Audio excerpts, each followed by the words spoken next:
Nah, saya ini boleh menggunakan tiga bahasa, bahasa Melayu, bahasa Malaysia, bahasa Inggris, dan juga bahasa Indonesia. Jadi kalau kamu mau saya bercakap, kamu mau saya bercakap bahasa apa? Bahasa Indonesia, coach. Bahasa Indonesia.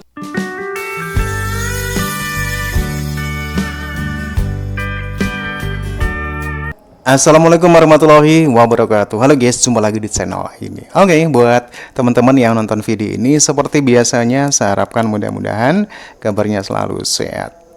Baik, di kesempatan kali ini saya mau reaksi sebuah video dengan judul Anwar Ibrahim pun tak bisa membendung Indonesianisasi di Malaysia. Oke, seperti apa video dari ulasan Tren Publika ini? Sebelum kita berkomentar, kita akan lihat dulu Indonesianisasi.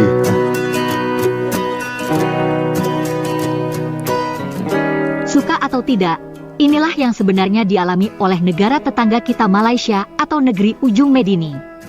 Identitas negeri ini akan semakin kabur lantaran tidak mampu merumuskan kebudayaan nasional. Apalagi, ada banyak bahasa yang digunakan di negeri ini. Ingatlah bahwa bahasa juga menentukan kebudayaan yang berkembang. Ya, identitas. Dilema pun terjadi. Jika mereka sepenuhnya menggunakan bahasa Inggris, maka tidak mungkin mereka ikut berbudaya barat juga. Akhirnya, kaum yang disebut Melayu di Malaysia, walau sebagian kaum Melayu palsu, akan kehilangan identitas. Tapi kalau menggunakan bahasa Melayu sepenuhnya, juga bukan tanpa masalah. Persoalan terbesar, bahasa Melayu akan kalah dengan bahasa Indonesia. Jelas.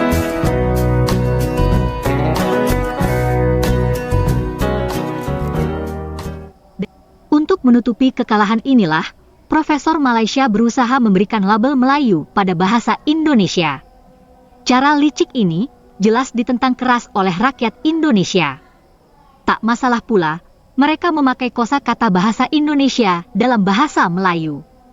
Toh, sejarah asal-muasal kata mudah ditelusuri. Selama bahasa kita tetap bernama bahasa Indonesia, semua aman-aman saja. Proses Indonesianisasi bahasa Melayu Malaysia itu akan sulit dibendung di negeri ujung Medini. Perdana Menteri Anwar Ibrahim pun akan sulit mengatasinya.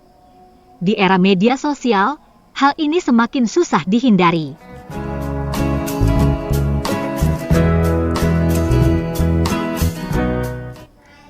Malaysia amat terpengaruh pula budaya Indonesia, dan hal itu sebetulnya sudah sejak lama terjadi. Dalam sejarahnya, kebudayaan di wilayah Semenanjung Melayu memang jauh lebih muda dibanding wilayah Indonesia. Penduduk Malaysia kebanyakan merupakan migran dari Nusantara Indonesia yang memiliki kebudayaan jauh lebih tua. Buktinya peninggalan bersejarah dan prasasti banyak ditemukan di wilayah Indonesia. Budaya suku-suku di Indonesia pun jauh lebih tua. Di Indonesia bukan cuma suku Jawa yang memiliki aksara sendiri, tapi juga sejumlah suku lain seperti Bali, Palembang, Batak, Lampung, dan Kerinci. Jangan heran bila kitab-kitab tertua di Nusantara tersebar pula di Nusantara Indonesia, mulai dari kitab Negara Kertagama hingga Lagaligo di Sulawesi. Nah, di Malaysia nggak ada ini ya, dan tulisan. Sejarah pun berulang. Budaya Indonesia kini pun dominan, termasuk budaya Selain berbahasa tulisan Arab Indonesia. Seperti film, musik, sinetron, yang dibikin dan bahasa sebagainya. Melayu. Dalam beberapa bulan terakhir saja, begitu banyak konser artis Indonesia di Kuala Lumpur. Mulai dari Dewa 19, Ariel Noah, hingga Raisa. Karena aku juga jarang ngomong bahasa Inggris sebenarnya kalau di Indonesia. Karena ya sebenarnya sekebutuhannya aja. Kalau aku butuh untuk ngomong bahasa Inggris, aku ngomong bahasa Inggris. Tapi kalau kita lagi di Indonesia, of course aku akan ngomong bahasa Indonesia gitu. Dan itu dia sih, terutama jokes itu kan emang diterimanya kan beda kan, berbeda bahasa, beda intonasi, punchline dan lain-lain itu kan beda kan. It's very... Tanya teman-teman kamu mungkin how they communicate with fans in Malaysia. Iya, tanya semua.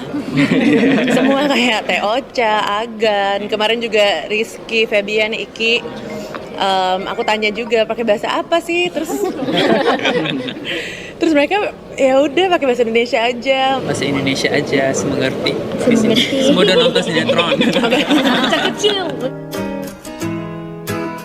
Nah, berikut ini adalah gambaran dari proses Indonesianisasi itu. YouTuber Malaysia Rusdi Rusli jelas mengakui adanya pengaruh besar budaya dan bahasa Indonesia di Malaysia. Ya jelas. Bahkan saya menawarkan kepada pelajar-pelajar di sekolah ya, pelajar-pelajar semuanya, nah saya ini boleh menggunakan tiga bahasa Melayu, bahasa Malaysia, bahasa Inggris dan juga bahasa Indonesia. Jadi kalau kamu mau saya bercakap bahasa apa? Bahasa Indonesia coach, bahasa Indonesia coach. Kami suka dengar bahasa Indonesia. Dengar tuh guys. Mereka sendiri mengakui suka mendengar bahasa Indonesia. Oke, saya ini boleh nyanyi. Nanti coach akan nyanyi. Nih, kamu mau saya nyanyi lagu apa? Lagu Indonesia guys. Apabila kita suka filem apa? Suka filem-filem hantu daripada Indonesia. Anak-anak muda Malaysia sudah terhipnotis, sudah terdedah banyak dengan bahasa Indonesia. Sebab itulah kalau kita lihat mereka itu sosialnya memahami bahasa Indonesia. Menonton video sehari-hari di YouTube juga bahasa Indonesia. Bahkan anak saya sendiri guys. Kalau dia mau menonton game ataupun mau menonton cerita-cerita, kebanyakannya itu videonya dalam bahasa Indonesia guys. Dalam bahasa Malaysia bagi saya bukan tidak ada, tapi pilihan yang lebih banyak itu banyak di Indonesia. Kalau anak saya juga buka TikTok, maksudnya di bawah pengawalan saya juga, saya sama-sama juga tengok kan, karena itu akun TikTok saya. Kebanyakannya yang viral-viral itu adalah daripada Indonesia. Jadi bermasuk di sini dari segi musik, dari segi data informasi di Google, video-video di informasi di YouTube, makanan di Malaysia, film-film hampir didominasi oleh Indonesia. Saya melihat bahasa Indonesia ini banyak memudahkan kerja saya sehari-hari. Kenapa? Pertama sekali, kalau saya mau membaca buku bisnis, membaca buku motivasi, membaca buku-buku personality dan sebagainya, kebanyakannya rujukan saya itu menggunakan bahasa Indonesia. Adakah buku bahasa Melayu? Tidak ada. Ada buku bahasa Melayu, tapi pilihannya tidak banyak guys. Saya harus jujur ya. Pilihan tidak banyak. Oke? Adakah buku bahasa Inggris? Tidak ada. Memang ada. Satu, bahasanya susah. Saya kena akui bahasa Inggris saya tidak terlalu bagus. Saya lebih memahami bahasa Indonesia berbanding dengan bahasa Inggris. Kedua, harga bukunya jauh, boleh katakan 5 kali lipat lebih mahal berbanding dengan harga buku bahasa Indonesia.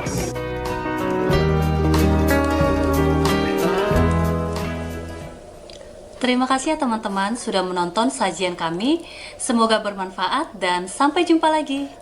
Oke teman-teman, ya demikian ulasan video dari Tren Publika yang membahas tentang bahasa Indonesia yang mampu mempengaruhi masyarakat Malaysia untuk bisa menggunakan selain bahasa juga hal-hal lain yang ada di Indonesia juga mampu mempengaruhi gaya ataupun kehidupan masyarakat Malaysia. Oke teman-teman, ya demikian satu ulasan video yang menarik sekali dari Tren Publika. Silahkan teman-teman bisa berkomentar. Jangan lupa like, subscribe. Terima kasih dan wassalamualaikum warahmatullahi wabarakatuh.